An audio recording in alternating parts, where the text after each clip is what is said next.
South Africa said they will find a way of incorporating people who come late. But that's another challenge. At the joint academic meeting in April, the medical schools said 1st of August, classes start. Now they've come up and said, but it's classes that starts on the 1st of August.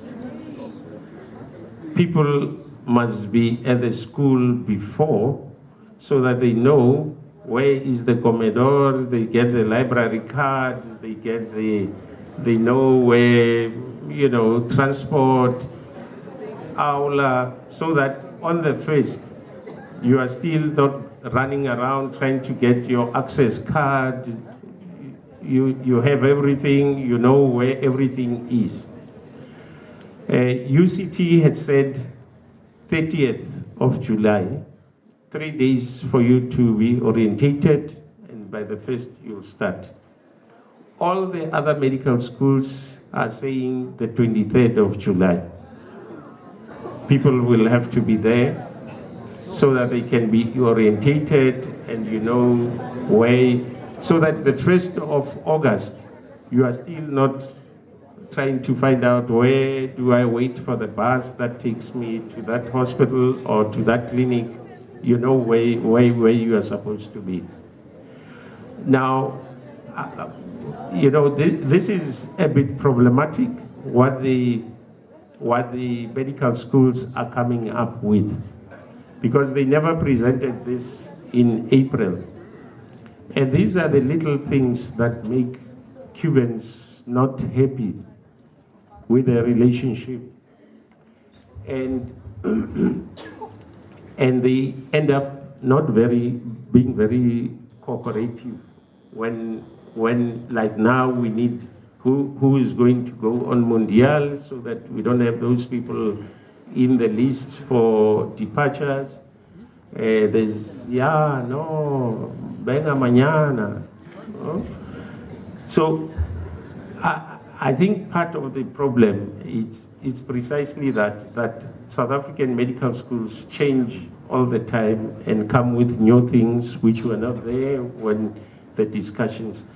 And also, one of the challenges at present is that the Cubans have insisted that they want somebody, one of the Cubans, to be in South Africa to oversee the training for the 6th year. Because the degree is given by Cuba. They say if South Africa wants to do their own 6th year, they must also give the degree. South Africa says, no, we didn't train you, we can't give you a degree. Then they say, okay, fine. If it's us giving the degree, we want to see how you train.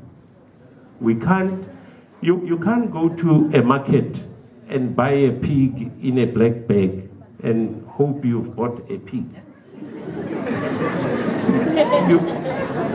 So, I mean, the concern of the Cubans is here we are being sold a pig in a black bag. We don't know what it is, and after 1.5 years, at the end of December next year, South Africa is going to say, okay, give Andile a degree. And say, no, but wait. So, we've raised this matter with the department, and I think they are starting now with the preparations for the Cubans to go and inspect and. But that does not stop the process. I'm just mentioning this because it's one of the, for me, it's one of the minor things. I mean, there's nothing to hide. And why wasn't this done? It was discussed in the last year GEM, it was discussed in this year's GEM, but we are not coming to the party. And that has made the side from Cuba to say, but South Africa is not playing ball on the other side. I think I have said before, in terms of the schools themselves, one of the schools that was very difficult, where people ended up 4 years doing 1 year.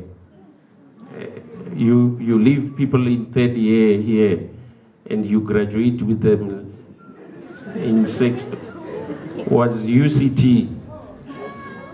People that went to UCT, there were some people who took a very long time in UCT.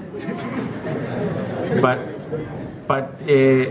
I want to think attitudes are going to change this time, because after this jam, the main internal medicine, the head of internal medicine at UCT, Professor Vanessa Page, remained with Lionel Green Thompson from Wits, Diane Manning from Pretoria,